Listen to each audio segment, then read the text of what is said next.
Hey everybody, welcome to the Crit House. I'm Jeff Larson, and we are continuing our My Five series today with Nick Gervin, who is up in Portland, Maine, as a documentary photographer up there.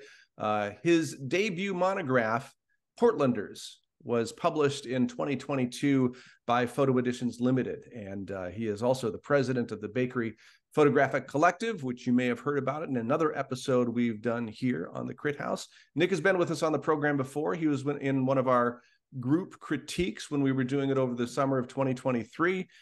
He has several long-term projects, such as American Cemetery, which we talked about, and autographs, and his State of Maine series. And Nick, it's great to have you back on the Crit House. Thanks for joining us. Thanks, Jeff. Glad to be here again. Is that a good summary of like who you are as a photographer? Is like how do you like? Yeah. How do you talk about you when you tell people you're a photographer? What do you say? I usually just say that I'm a photographer. Simple. All right. Yeah, well, I keep it simple because I don't want to ever box myself in. I'm a creative person, and I always feel like I make photographs of what interests me, and I don't know what that will be in the future. So, but documentary is my primary focus. Okay. Well, we will link to your video of your critique that we had before at the end of this program, if you're still watching there. So tell us about what you went through in deciding what your 5 image was going to be. Some people say they have a very hard time doing it, and some people just snap out of it. I mean, was it hard? Well, at first I got to admit I was a little intimidated. I was like, oh, 5 photos, like that's crazy.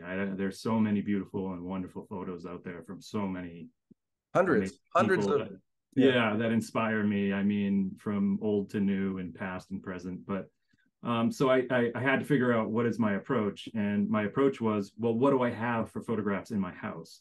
And so I just simply turned to my personal photo library of books I collect. I'm a big photo book nerd. And so I just went off the shelf of those and went through some of the books that really inspired me and still do. I check back with my books quite a bit, meaning like I don't just look at them once and put them on the shelf. They're always there, and then the reason I collect them is I go back often, and it's almost like watching a movie again, and then you figure it out, and then you figure a different version of it out, or you see different elements that you didn't notice before, and they're kind of like a cherished thing for me. So, well, let's take a look at your 5 images. So you talked a little bit about photo books, and this one is interesting to me because this is a Boston photographer. I'm in Boston. Yeah. I'd never heard of him until just before actually you sent this image, when I was out at the Photo Eye Gallery in Santa Fe, and their bookstore had this book, and I was like, I had never seen this book. I had no idea. So and I was excited to learn about him, and then you have this image that is one of your top 5, which was greatly a lovely coincidence for me. Yeah, I mean, the book is really quite attractive. I like the cover. I mean, it's produced really well. The photographs are amazing, and it's by Stanley Barker, which is obviously a great publisher. Yeah. I mean, so I don't know if a lot of people know this, but I grew up in Boston. I was born down there in Brockton, and lived around the whole Boston area for quite a bit. And so, I'm always curious about people photographing the Boston. It's kind of like my second home. So again, when I've never heard of Mike Smith either, but when I came across his work, I was invested. 1, because of the location, and then 2, because the work is so great. This photograph particularly sticks out in my mind as exceptional. I mean, just talking about the photograph in general, as a photographer, when I look at images, I don't necessarily just look at stuff that I would shoot. I think that we end up doing that quite a bit, and we gravitate towards images that we like because we would like to make that image. For me, when I look at photo books, I just kind of look at the basics: lighting, depth, separation, some key things here, emotion. This photo has all those things in it, and so to me, it's got the building blocks of a great photograph. It's also a timepiece. It's definitely a throwback, and totally kind of reminds me of my childhood. So I thought the same thing. I mean, I graduated from Newton Catholic High School, and these are like the guys that I graduated from high school with. You know, I played on the basketball team, and the guys got the ball there, so I love it. Yeah, it's great. It's just, and even just like even the background keeps it simple and interesting, and the slight bit of graffiti, and the young gentleman with the cast, his expression versus the guy to the left in the passenger seat of the car, the variation of emotion here, and yeah, it's awesome. It's amazing. It's perfect. So your number 2 comes from Trent Park, who I have started to spend a lot more time with of late. I'm glad you showed this one. Talk about this one, Nick. Yeah, Trent is an amazing photographer, well celebrated, and definitely needs to be, and should be. This photo particularly to me is also hearing the backstory of the image. So first, let's just look at the image. There's something going on here quite different. Yeah. And this is not something I have seen in any other circumstance. And that right there catches my attention. I love to see people pushing the medium, discovering new ways to express, photography, and Trent does that quite often. But this image here is also, I believe there's a YouTube video, maybe we can link to it, where Trent talks about making this image. And what he basically says, and of course I'm paraphrasing here, is go back, go back, go back. And so he has an idea. He sees a potential for this type of photograph, and he goes back several times and tries to approach this to capture what he thinks is potentially there. And he nails it. He nails it quite well. And that's something when I teach, I often talk about, is like, if you see a photograph, or you made a photograph that potentially looks like it could be amazing, but it's not quite there, go back to the location and work the location. Yeah. Photography is a trade of patience. It takes the trade, the skill, and the patience to have it all come together with a little bit of luck.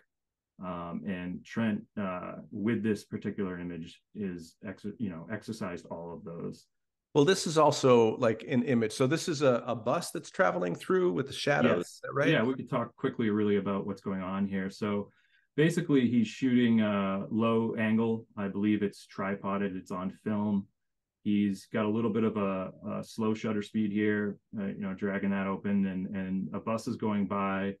There are people or the shadows are actually probably behind him, and so the light has to be a certain direction. Right. They're crossing the street over here, and the sun's coming through here. Exactly. Yeah. And then the slower shutter speed is just allowing the bus or whatever it was to go by and capture those shadows, but also see through it. Well, it's also one of the things, you talk about going back, but like this kind of light. Yeah. No, it's only there for a brief moment. Yeah, right? I think he talks about in the video, like he has 20 minutes precisely, right. And that's it, and then it's over. He's got to be there at that time, and it's probably a specific time of year as well. Yes, exactly.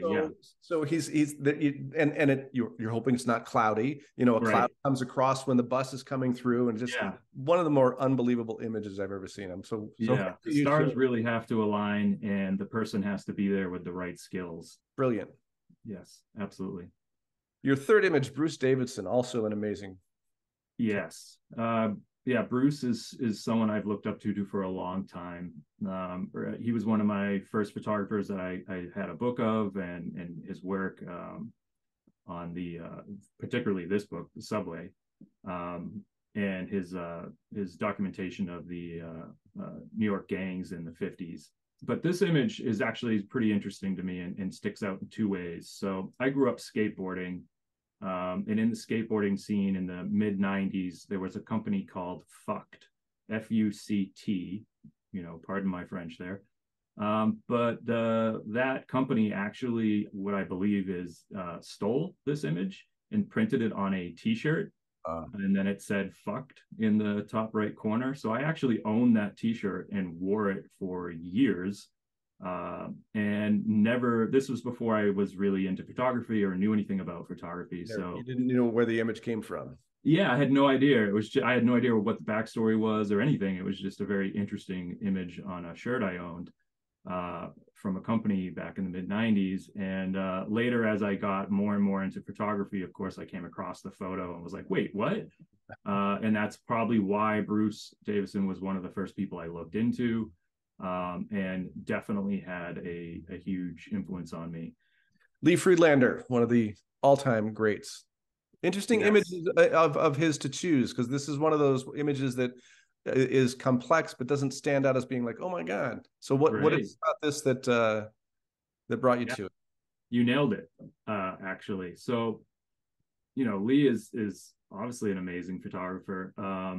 Often I find that he's over people's heads, meaning like they don't quite get at first glance what his images are if they don't know his work or spend a lot of time with it. If you just pick up and you're like, what the hell is this all about? You know, but what I learned from Lee and studying his work was exactly what this image represents and what you just said. The mundane and not so interesting can be very interesting if photographed correctly, and seen correctly. And Lee Friedlander is a master of that, and so much more. Jill Freeman, your final 5th image here. Yes. Jill Freeman, wow, what a firecracker, what a wonderful person. Was so honored that I got to meet her and spend some time with her before she passed, up nice. here in Portland, Maine, of all places. And it happened to coincide when I had a gallery show up, and I gave her a place to crash for the night, and we drank beers and we chatted, and it was so wonderful. Wow. But not only that, but like, you know, she was someone that again, once I found her work, you know, Street Cops and Firehouse, and you know, just her work in general, it's amazing. So powerful. It is everything I want to be as a photographer, and some. And then to know that she was such a nice, wonderful, energetic person as well. It was really great meeting her. You know, I have her book here because I brought it when I went to meet her, and she signed it, you know, for me, and you know, told me I've got it. I've got what it takes. Keep going.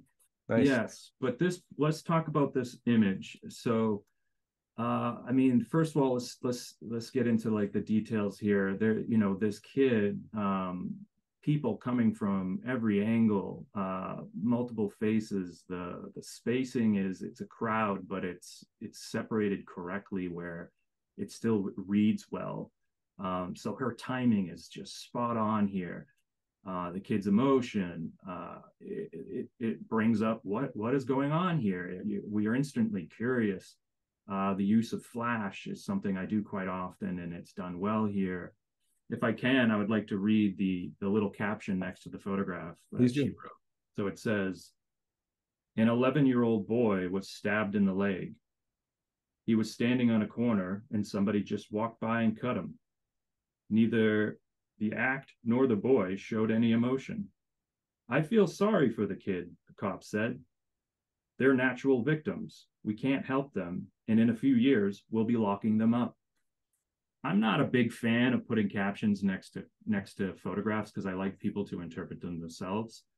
But that caption really kind of hit home of like, wow, what a great thing that she was there with a camera to document all that, because times have changed and things are so different, and in some ways they're not. And I think that that's important, is that you know, that's why I'm out there with a camera so often and documenting, is because I do have something to say, and I do have concerns. Well, Nick, really some great images and just a great conversation. I love hearing more about the things that have influenced you, and that's greatly appreciated. So thanks for coming on the Crit House again for the My 5.